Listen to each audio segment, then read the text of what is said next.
Speaker, একটু আমাকে বলার সুযোগ দিলে এটা বলতে পারি আর কি, আপনাকে সহযোগিতা করার জন্য। বলেন। বিরোধী দলের যে সময়, সেই সময় অনুযায়ী তো আমরা আমাদের পক্ষ থেকে চিফ হুইপের কাছে আমরা টাইম বন্টন করে দিয়েছি। ওনার মতো করে বন্টন করলে তো হবে না। মাননীয় চিফ এবং হুইপ, আমরা যে বুঝেছি। মাননীয় চিফ হুইপ বলেন।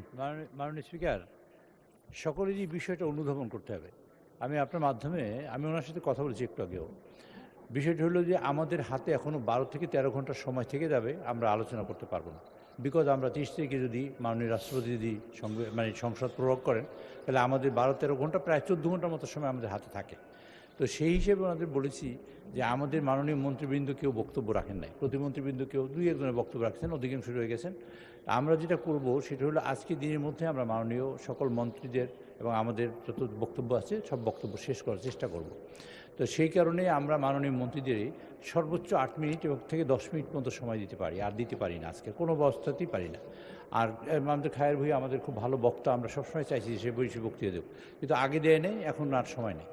সেই কারণে আমরা সময় পাই না। আর আগামী দিন 30 তারিখে যদি হবে, সেদিন আমরা সময় রেখেছি আমাদের মাননীয় বিরোধী দলীয় উপনেতা এবং আমাদের মাননীয় বিরোধী দলীয় নেতা এবং আমাদের মাননীয় নেতা এবং এখানে আর 2 জনের জন্য বক্তব্য সময় রেখেছি আগামীকালকে দিন। আগামীকালকে আমরা কেউ রাখবো না, আজকেই আমাদের বক্তব্য শেষ করতে হবে। সময় আমাদের হাতে সব মিলিয়ে আছে 3 ঘন্টা। এখন থেকে যদি হয় তাহলে হবে 1 ঘন্টা, আর পরবর্তীতে যদি আমরা আসরের পরে বলি 3:30টায় যদি বসি, তা 3:30টায় বসে আমরা 9টা পর্যন্ত সংসদ চালালে আমরা সময় পাই 2.5 ঘন্টা সব মিলিয়ে। তো এই 2.5 ঘন্টা আর এই 1 ঘন্টা, 1 ঘন্টার তো অনেক সময় চলে গেছে, তাতে যে সময় ভাগে আসে, আমি ওনাকে বলেছি যে আপনারা 10 মিনিট করে বক্তৃতা দেন। আমরা 30 মিনিট দিলে তা তো আমরা কাভার করতে পারবো না, কারণ আমি সময় দিচ্ছি ধরেন আমরা 26%, কিন্তু সময় তো একইভাবে ভাগ হইতেছে। আমরা সময় বেশিও নিচ্ছি না, ওনাদেরও কম দিচ্ছি না, বরং একটু বেশি দেওয়ারই চেষ্টা করছি। সেই জন্য আমাদের মন্ত্রী 8 মিনিট দিলে ওনাদের বলছি আপনারা 10 মিনিট দেন, এই অনুরোধটা ওনাদের কাছে করেছি। মাননীয় সংসদ বিরোধী দলীয় নেতা, এই ব্যাপারটায় আপনি দৃষ্টি দিয়েন, আপনাকে অনুরোধ করছি। ধন্যবাদ মাননীয় স্পিকার। আপনাদের প্রাপ্য সময় অনুসারেই তো নির্ধারণ করেছেন বলে মনে হলো।